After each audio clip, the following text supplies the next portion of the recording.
Hello everyone, welcome back to Guide to Everything. In today's video, I'll show you on how you can connect cTrader with NinjaTrader.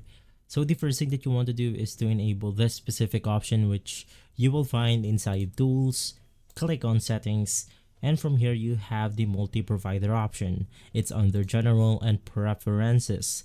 Click on the Apply button, and then we have to click on the connections right here.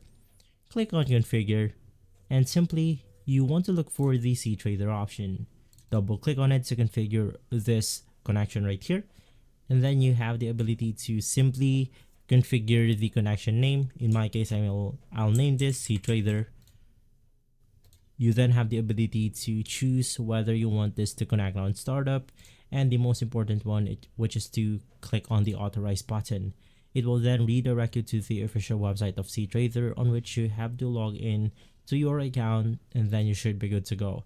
If this video has been helpful, leave a like, subscribe, and follow Guides to Everything for more videos like this.